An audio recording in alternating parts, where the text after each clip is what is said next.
In the US, there's Pebble Beach in August every year.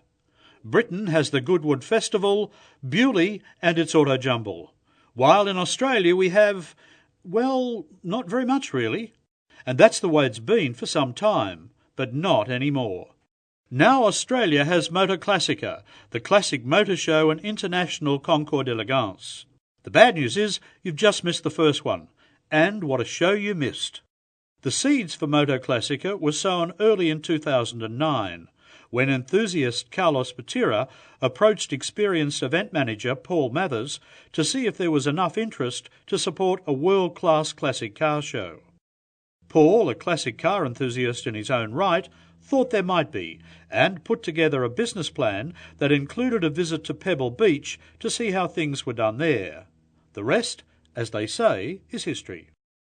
The plan was to cast the net wide across the classic car community in Australia, and also to mount a show that would allow different levels of competition and exhibition so as to appeal to the widest possible audience.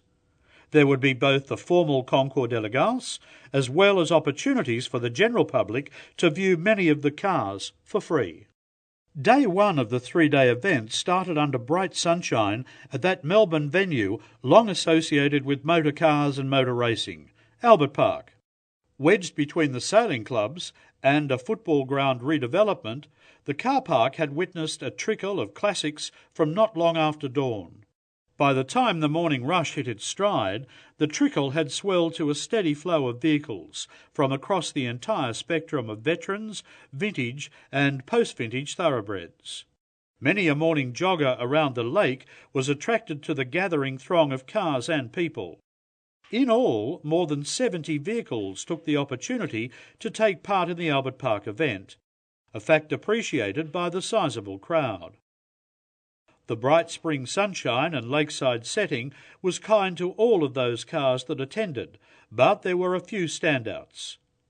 In this centenary year for Alfa Romeo, this brilliant red 1930 6C 1750 GT looked sensational. Its Brianza body made it one of only 3 in the world. The Alfa that had everybody intrigued was this one-of-a-kind 1937 Aero Spider 6C. The brainchild of one of the greatest designers of all time, Vittorio Jano, boasted a central driving position and highly advanced aerodynamic bodywork, and all that in 1937. Originally designed to take on the might of the pre-Second World War auto unions and Mercedes-Benz, it's powered by a mid-mounted 6C 2300 straight-six engine. Among the American iron catching the morning sun was a sensational 1957 Chev Bel Air two-door and an eye-catching powder blue 1936 Cord Sportsman. The Cord particularly caught the eye, looking nothing like its age. Resplendent in a pith helmet, George Forbes was kept busy showing off a trio of Rolls-Royces, including an absolutely splendid 1912 Silver Ghost, which eventually took off the prize for Best Edwardian in the Concours d'Elegance. A trio of Benzes drew a consistent stream of admirers, bridging as they did a very significant few decades in the company's history. The flame-red 1936 54K Cabriolet was a real eye-catcher in the morning sun, but, as ever, the 1956 300SL Gullwing had a constant stream of admirers. But it was the third Benz, the 1960 190SL, that caught the judge's eye. At the concours, it took off the award for European and British post-war classic for its owner, Murray Allen. Also pulling an appreciative crowd was Alan Reid's 1932 DeLarge DS8, featured elsewhere on this site. Rumour has it that only politics prevented it from winning more than the show's Best European and British pre-war award. It was an import and eventual star of the show that was the biggest crowd puller on the Friday morning. First sold in Australia, this magnificently restored 1928 Daimler P150 double-six limousine is now owned by Bob and Barb Lakowski from Wisconsin. The only known survivor of 12 produced, this behemoth is 21 feet long and tips the scales at well over 3.5 tonnes. A 7.1-litre V12 engine moves this classic Daimler at a very majestic pace.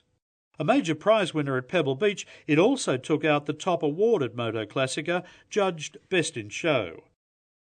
The value of cars on Melbourne's roads for that Friday morning's peak went up by many millions of dollars as the Albert Park contingent hit the bitumen, headed for the Royal Exhibition buildings. Leading the cavalcade, in a car he got for his 21st birthday and now drives every day, a cherry red Mark II Jag, was Motorclassica organiser Paul Mathers. There may well have been a few hearts in mouths among the owners as they set off to battle Melbourne's Friday morning traffic in cars worth well into six figures, but all made it through all right.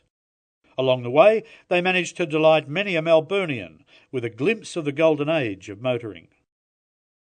The venue for the exhibition and concours was one of Melbourne's icon buildings, the Royal Exhibition Buildings in Carlton Gardens. Now World Heritage listed, it was completed in 1880 for Melbourne's first international exhibition and was also the venue for Melbourne's first motor show in 1925. It was the perfect place in every way for the first Motorclassica. Fine spring weather has been at a premium in Melbourne this year, and there may have been a fear that the citizens of the city would hit the parks and gardens or flock to their favourite sporting pastime on such a weekend. But they didn't. Instead, they came in their droves, literally in their tens of thousands, and they weren't disappointed. In total, there were some 160 cars on display, plus a few interesting motorbikes. As well as the cars, there were a number of exhibitors who took advantage of getting so many classic car enthusiasts in the one place at the one time to offer their goods and services. For one or two others, it was a chance to relive their glory days, and there was a steady stream of fans who remembered when Bob was at the absolute pinnacle of Australian motorsport.